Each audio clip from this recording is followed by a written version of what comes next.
राधे राधे। जय श्री कृष्णा। राम जी सीधे तो कृष्ण जी टेढ़े क्यों। एक बार की बात है, वृंदावन का एक भक्त अयोध्या की गलियों में राधे कृष्ण जप रहा था। अयोध्या का एक भक्त वहां से गुजरा तो राधे राधे कृष्ण कृष्ण सुनकर उस भक्त से कहा, अरे जपना ही है तो सीताराम जपो, क्या उस टेढ़े का नाम जपते हो। वृंदावन का भक्त भड़क कर बोला, जरा जवान संभाल कर बात करो, हमारी जवान पान खिलाती है तो लात भी खिलाती है। तुमने मेरे इष्ट को टेढ़ा कैसे बोला। अयोध्या वाला भक्त बोला, इसमें गलत ही क्या है, तुम्हारे कन्हैया तो हैं ही टेढ़े, कुछ भी लिख कर देख लो, उनका नाम टेढ़ा कृष्ण, उनका धाम टेढ़ा वृंदावन, और वो खुद भी टेढ़ा है, ये तुम कैसे कह रहे हो। अयोध्या वाला भक्त बोला, अच्छा अब ये भी बताना पड़ेगा कि ये मैं क्यों कह रहा हूँ, तो सुनो।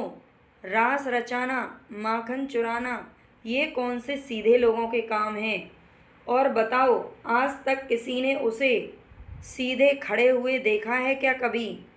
वृंदावन के भक्त को बड़ी बेइज्जती महसूस हुई और सीधे जा पहुंचा बिहारी जी के मंदिर में। अपना डंडा डोरिया पटक कर बोला, इतने साल तक खूब उल्लू बनाया लाला तुमने, ये लो अपनी लकटी कमरिया, और पटक कर बोला, ये अपनी सोटी भी संभालो, हम तो चले अयोध्या राम जी की शरण में। और सब पटक कर भक्त चल दिया। सब पटक कर भक्त जब चल दिया तो बिहारी जी मंद मंद मुस्कुराने लगे और उसके पीछे पीछे चल दिए। भक्त की बाँह पकड़कर बोले, अरे भाई, तुझे किसी ने गलत भड़का दिया है। पर भक्त नहीं माना तो बोले, अच्छा जाना है तो तेरी मर्जी, पर यह तो बताओ राम जी सीधे और मैं टेढ़ा कैसे हूँ। यह कहते हुए बिहारी जी कुएं की तरफ नहाने चल दिए। वृंदावन वाले भक्त ने गुस्से में अयोध्या वाले भक्त से हुई तू मैं और बेइज्जती की सारी भड़ास निकाल दी। बिहारी जी मुस्कुराते रहे और चुपके से अपनी बाल्टी कुएं में गिरा दी। फिर भक्त से बोले, अच्छा चले जाना, पर जरा मदद तो कर जाओ, तनिक एक सरिया ला दो तो मैं अपनी बाल्टी निकाल लूँगा। भक्त सरिया ला देता है और श्री कृष्ण सरिये से बाल्टी निकालने की कोशिश करने लगते हैं। भक्त बोला, इतनी अक्ल नहीं है क्या, इस सीधे सरिये से भला बाल्टी कैसे निकलेगी। सरिये को तनिक टेढ़ा करो, फिर देखो कैसे एक बार में ही बाल्टी बाहर निकल जाएगी।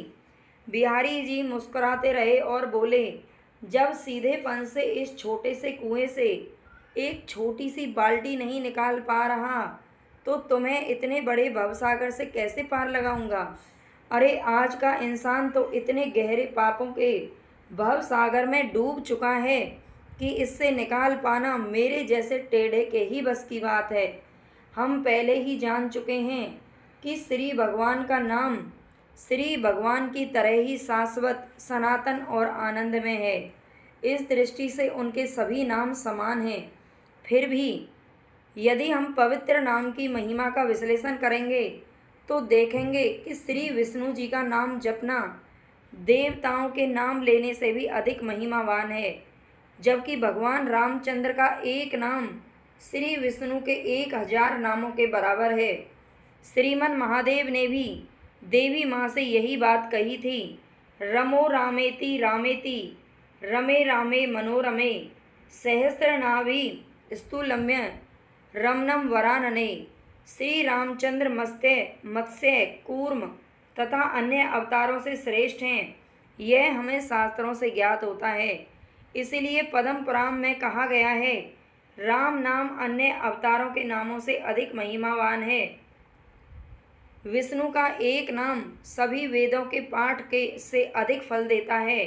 फिर भी श्री विष्णु के 1000 नाम भगवान राम के एक नाम के बराबर हैं।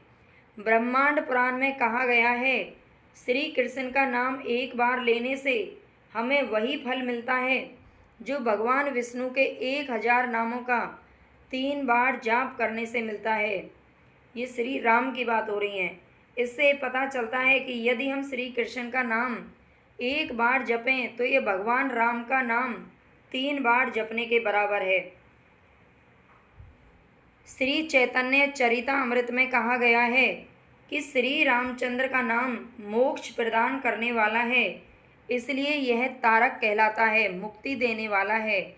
जबकि श्री कृष्ण का नाम जप परक प्रेम देने वाला है। तो हम चाहे राम जपें या कृष्ण जपें, हमें हमेशा भगवान का नाम जाप करते ही रहना चाहिए। और इनसे भी बड़ा कहा जाता है राधा का नाम। राधे राधे, जय श्री कृष्णा। अगर आपको एक वीडियो पसंद आई है, कहानी अच्छी लगी, तो चैनल को सब्सक्राइब जरूर कर लेना। हाथ जोड़कर आप सभी से प्रार्थना है, सब्सक्राइब शेयर जरूर कर देना। धन्यवाद।